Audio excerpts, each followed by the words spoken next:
Hello all. आज हमारे साथ हैं Sandeep Saurabh Mishra, assistant commandant CISF, and sir scored 187 marks in his paper 1। तो सर का जो स्कोर है वो काफ़ी ज़्यादा हाई है। जैसा कि हमें पता है कि पेपर 1 में जो कट ऑफ है अराउंड 120-125 मार्क्स ही जा रही है लास्ट के 3-4 साल से। तो हम सर से बात करेंगे। सर ने अपने पेपर 1 में जो कि सर ने दिया था 2021 एग्ज़ाम CAPF वाला, उसमें इतना अच्छा स्कोर कैसे किया। तो सर से इसी बारे में आज हम बात करेंगे। हेलो सर, कैसे हैं आप? मैं ठीक हूँ। तो ये सर, सबसे पहले आप ये बताइए पेपर 1 में आपने यूनिक क्या किया जो आपका स्कोर इतना अच्छा चला गया?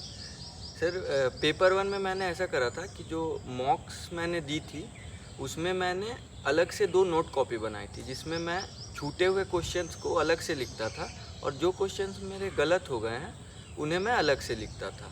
तो इसलिए मैंने ये अलग करा था। तो मतलब आपका कहने का मतलब ये है कि हाँ, जो मॉक टेस्ट उनका बहुत बड़ा रोल है स्कोर करने में। हाँ, वो बहुत बड़ा एक डोमिनेंट रोल प्ले करती है। तो सर अगर हम बात करें सब्जेक्ट वाइज, तो साइंस का रोल बहुत बड़ा हो जाता है। साइंस जो है अराउंड 60 मार्क्स की आ रही है पेपर 1 में। तो साइंस आपने कहाँ से पकड़ी हुई? साइंस की मैंने NCERT जो 6 to 10 है वो मेरी कोर सोर्स थी और मैं उसके गो थ्रू हुआ था 3 या 4 बार। और इसके बाद मैंने सेक्शनल मॉक मंगवा लिए थे, तो उसको मैं करता रहता था और उसको फिर रिवाइज करता था। तो सर, जैसा कि आपने बोला कि 6 से लेकर 10 तक की जो साइंस थी वो आपका मतलब मेन सोर्स थी, लेकिन अब हम देख रहे हैं कुछ क्वेश्चंस क्या कहते हैं 10 से बाहर भी आ रहे हैं, 11-12 से भी आ रहे हैं, और ये काफ़ी कन्फ्यूजन है बच्चों का कि 11-12 की साइंस पढ़ूँ या स्किप करूँ। कभी कभी तो ऐसा हो रहा है कि 20 नंबर का भी वहाँ से आ जा रहा है। जैसा मैंने पुष्कल भाई बताया कि मैंने मॉक्स में भी ध्यान दिया था, तो उसमें मेरी कवर हो गई थी, क्योंकि मैंने UPSC की जो सेक्शनल मॉक होती है सिविल सर्विसेज के लिए जनरल साइंस की, वो मैंने मंगा ली थी और उसमें 12 लेवल के क्वेश्चन हो जाते हैं कवर, तो मैंने उससे फिर रिवाइज करी थी। तो जैसा कि मतलब काफ़ी एस्पायरेंट का डाउट है कि जो NDA और CDS के पेपर हैं उसमें जो साइंस आ रही है, अगर उनके PYQ की जाए तो उसकी हेल्प मिलेगी CAPF एग्जाम में? बिल्कुल पुष्कल भाई, ऐसा है कि बहुत सारे क्वेश्चन कोइंसिडेंटली सेम होते हैं, CDS और CAPF, और इवन सिविल सर्विसेज की भी कुछ क्वेश्चन रिपीटेशन में आती है, तो अगर हम उसको करते हैं तो वो हमें एक्स्ट्रा मार्क्स फेच करते हैं। तो जैसा कि सर आपने अब अगर हम बात करेंगे, आपने साइंस की बताया और इसके बाद ही आता है ज्योग्राफी का स्कोर भी काफ़ी, मतलब उसकी ज्योग्राफी की मार्क्स में देखी जाए तो ज्योग्राफी अराउंड 20 क्वेश्चंस आ रहे हैं ज्योग्राफी के लगातार, हम 5 साल से देखें तो ज्योग्राफी के लिए आपने क्या किया?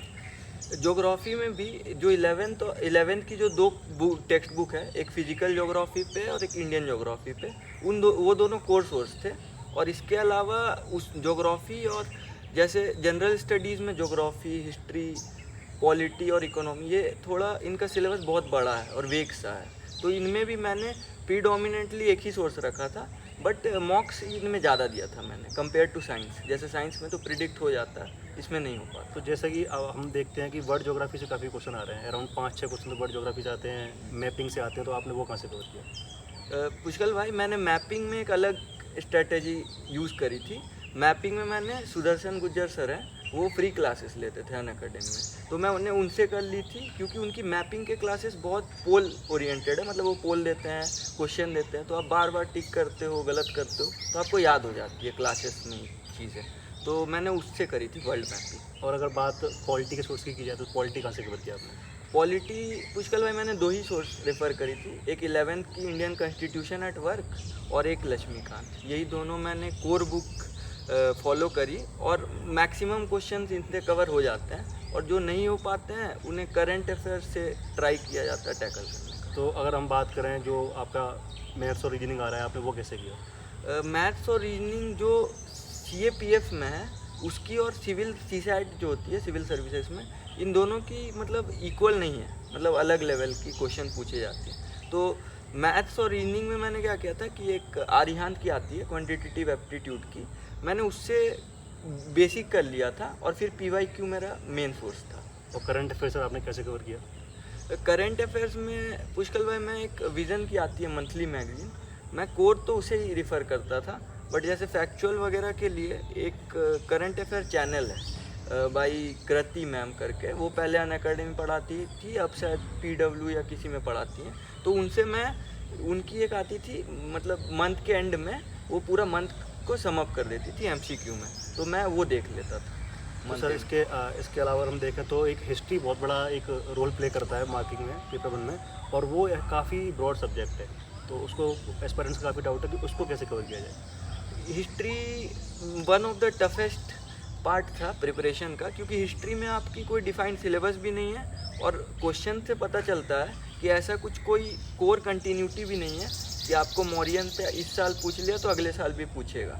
तो हिस्ट्री में आपको और ज़्यादा फोकस करने की ज़रूरत है कि आप एक सोर्स पे ही रहें। मतलब जैसे आज आपको तमिलनाडु वाली जो स्टेट CRT निकलती है वो आप कर रहे हो तो आप उस पर स्टिक करो। ऐसा ना हो कि 3 दिन बाद आपको मन किया कि नहीं NCERT पे मैं चला जाऊँ, तो फिर आप NCERT से ही कर लो। तो उसमें क्या करते हैं लोग कि 3-3 4-4 बुक रेफ़र कर देते हैं। जैसे पूनम दलाल दहिया मैम का एक बुक है, फिर ये तमिलनाडु की जो स्टेट CRT निकलती है वो है, और अपनी NCERT है। तो तीनों में से कोई एक सोर्स आप चूज़ करो और आप उस पर स्टिक रहो, और उससे क्वेश्चन आ जाए तो ही आप उसे अटेम्प्ट करो, वरना उसमें नेगेटिव बहुत होता है। एंड बेस्ट तो मैं मतलब जैसा मेरा मानना है कि बेस्ट तो यही रहेगा कि हम NCERT पे स्टिक करें। एग्जैक्टली क्योंकि ये UPSC की एग्ज़ाम है और NCERT एक कोर सोर्स है, क्योंकि गवर्नमेंट की अपनी, तो NCERT से अधिक क्वेश्चन आ रहा है अगर हम पिछले ट्रेंड भी देखें।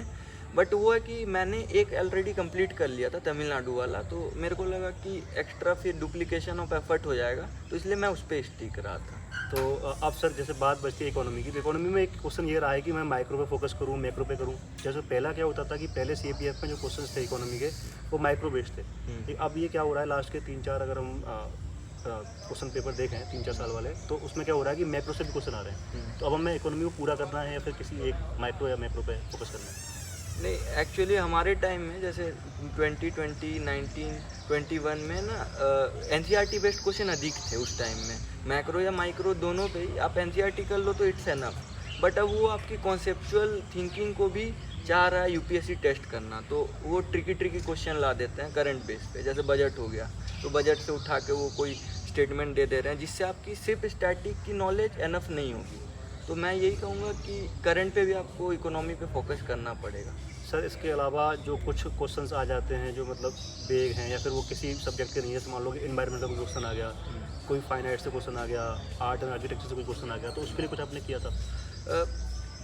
उसके लिए एक है कि जैसे कुछ चीज़ें होती हैं, जैसे कि मैं आपको बता रहा हूँ कि जैसे IUCN की वल्नरेबल एंडेंजर्ड ऐसे करके लिस्ट आती है क्रिटिकली एंडेंजर्ड स्पीसीज़ की, तो उसका मैंने अलग से बना रखा था क्योंकि वो 1-2 रिपीटेशन में आ रही थी। CDS, CSE, CAPF में तो नहीं पूछा था, बट वो मैंने बना लिया था क्योंकि मुझे लगा कि अगर रिपीटेशन करता है तो इस तरह से आपको अगर कुछ इंपॉर्टेंट लग रहा है, जैसे कोई टेम्पल है, जैसे PM ने विजिट करा या कोई स्टैचू है, तो आप उसका एक वो कर लो, एक नोट्स बना लो। जैसे करंट तो आप पढ़ते रहोगे डेली, तो आपको जो भी इंपॉर्टेंट लग रहा है पॉइंटर, वो आप एक मिसलेनियस टाइप से बना के रखो, क्योंकि वो फिर आपको एडिशनल बेनिफिट दे देती है। तो इसके साथ साथ जैसे बात एक ये भी आ रही है कि न्यूज़पेपर का रोल क्या है? न्यूज़पेपर में तो मैंने सिर्फ उसकी जो एडिटोरियल्स होती है जो हिंदू की, उस पर मैंने बहुत ज़्यादा फोकस करा था। मैं फैक्चुअल न्यूज़ उससे नहीं पढ़ता था क्योंकि टाइम नहीं हो पाता था। मतलब शेड्यूल ऐसा था कि मेरा ऐसा था कि मैं स्टैटिक पे ज़्यादा ध्यान देता था, जैसे स्टैंडर्ड बुक वगैरह इसको ज़्यादा पढ़ता था, और न्यूज़पेपर में ऐसा था कि एडिटोरियल पढ़ लेता था। और जैसे कि मैंने आपको बोला कि मैं मैगज़ीन पढ़ता था मंथली, तो उस पर मैं बहुत ज़्यादा जोर देता था। तो सर आपने बताया कि मौका आपने काफ़ी लगाए, तो PYQ का रोल क्या है स्कोर में? पुष्कल भाई, जैसे ये मेरी 21 वाली सेकंड अटेम्प्ट थी। इससे पहले 2020 में भी मैंने रिटर्न पार कर लिया था, बट 129 मार्क्स आए थे उस बार। तो PYQ का जो फाउंडेशन है वो आपको पहले करना चाहिए। हालांकि डर लगता है हमें कि हमें कुछ आता नहीं है तो हम कैसे करें, बट हमें ना एक आइडिया लग जाता है PYQ से। जैसे सब्जेक्ट वाइज आप करो, कभी भी PYQ करते हो तो आपको जैसे साइंस पढ़ना है तो आप एक बार गो थ्रू हो जाओ कि क्या क्या क्वेश्चन लास्ट 5-6 साल में UPSC पूछ रहा है।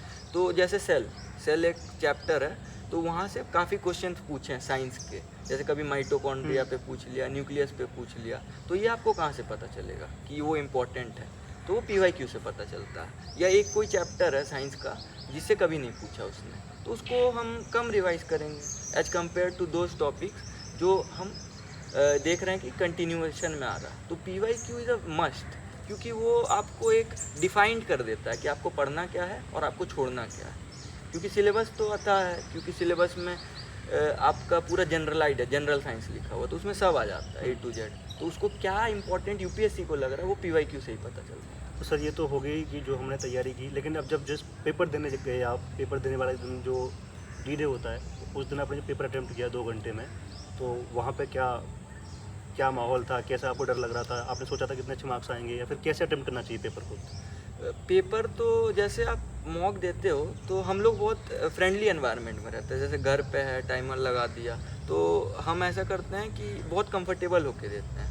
लेकिन जिस दिन हम एग्ज़ाम हॉल जाते हैं, एक एक्स्ट्रा एंजाइटी होता है हमें, जो कि विद टाइम, मतलब आपने अगर 30-40 मॉक्स दे रखे हैं कंट्रोल एनवायरनमेंट में बिल्कुल अकेले बैठ के, तो आपको नहीं लगेगा उतना डर।